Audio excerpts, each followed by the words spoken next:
Hey everyone, what's up? My name is Ryan, aka Alethal Llama. Today, I want to talk to you about the game that has taken over my life in the last week. One that I've ridden the hype train for over a year now, and still managed to exceed my expectations. It's Blizzard's first foray in the FPS genre, Overwatch. But instead of me just talking about Overwatch in general, singing all of its praises, of which there are many, or giving my review of the game, I'd much rather talk about a specific mechanic of the game that really stood out to me, and one that I think a lot of people into the FPS genre haven't really experienced in this kind of capacity: hero switching. But first, a quick overview of the game. Overwatch is a hero-centric, objective-based, 6-on-6 shooter. You choose from a roster of 21 distinct heroes to play, each with their own unique moveset or kit, to work with your team to complete an objective, which ranges from capturing control points, escorting payloads, and a combination of the two. Overwatch is all about the heroes, and they make the game truly shine.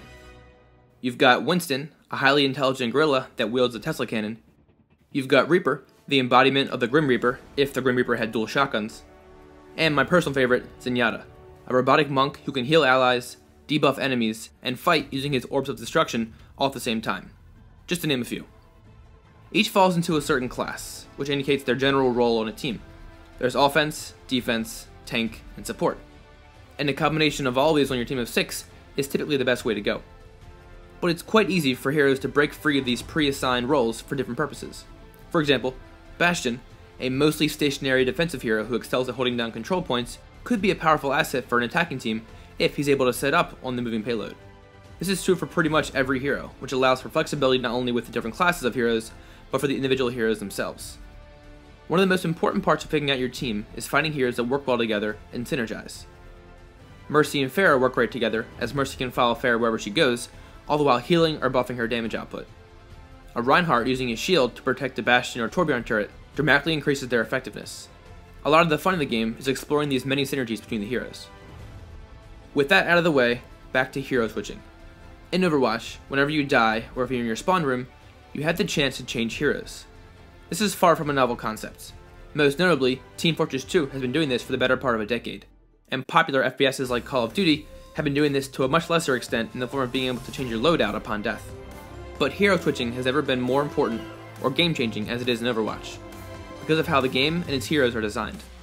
In general, the mechanic of hero switching creates layers of new depth because of the counterplay it allows.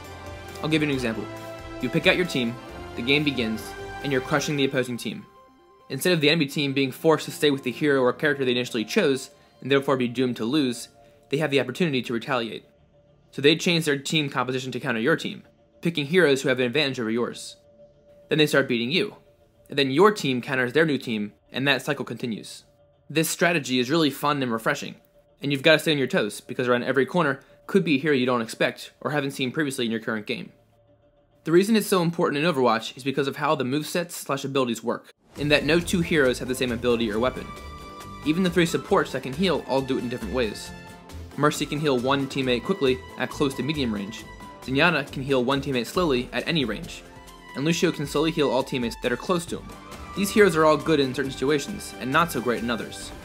The same applies to the tanks, offense, and defense heroes. Because each one has unique abilities, there is a particular hero for each engagement. There are a whole lot of reasons to hero switch mid-game, but I thought up what I believe to be the main 3. The first, like I already mentioned, is if the other team has heroes that can counter you. Whether you're playing Bastion and a Junkrat won't leave you alone, or you're playing Tracer and a McCree keeps flashbanging you, switching to a hero that can counter them is a great idea. The second depends on the map. The 12 maps currently in Overwatch were designed in such a way to make every hero shine somewhere. A great example is Volskaya Industries. The team on defense has to stop the attacking team from capturing 2 points, one at a time. Point A is a really great spot to use Reinhardt, a big tank hero who can summon a mighty shield. The small choke point being the only way through for most heroes makes it a perfect spot for him to defend. But point B on the same map has multiple entrances and flanking routes, meaning that his shield is much less effective. In this case, it might be smart to switch to a different tank, like Winston or Roadhog. The third reason is to synergize with another hero who just switched. Let's say that your teammate just switched heroes for whatever reason. You're playing as an offensive hero and realize that a different offensive hero's ultimate ability might work better with the switch your teammate just made. All 3 of these reasons for switching are super satisfying. Countering the hero that was making your life miserable, having your map knowledge pay off, and rocking an awesome synergy with a teammate feels great. and wouldn't be possible without the ability to change heroes. I've seen matches where smart late game switches win a game in overtime, and it's awesome. I've known for a long time, way before launch, that hero switching was a big part of the game, but a match I had earlier this week really brought that fact home. My team was attacking on Numbani, and we had gotten the payload almost to the end. I've been playing Winston, and it had worked well for the beginning of the map. But now I was dying over and over and over, and we couldn't push the payload any further. So my teammate and I decided to switch heroes to what we thought would be a better fit. And lo and behold, we pushed the payload and won the game. It was such an obvious cause and effect, an overall wonderful moment. My teammate and I marveled over what just happened. We weren't winning. We switched heroes, we won. It was so simple, but so cool at the same time. This is the first game I've played that has had the mechanic of switching heroes front and center, and it adds so much more strategy to an already deep game. Due to how popular Overwatch is, I imagine it's a new concept for a lot of others too. That's why it seems that players are sometimes very reluctant to switch heroes mid-game, despite their current choice not contributing to the team.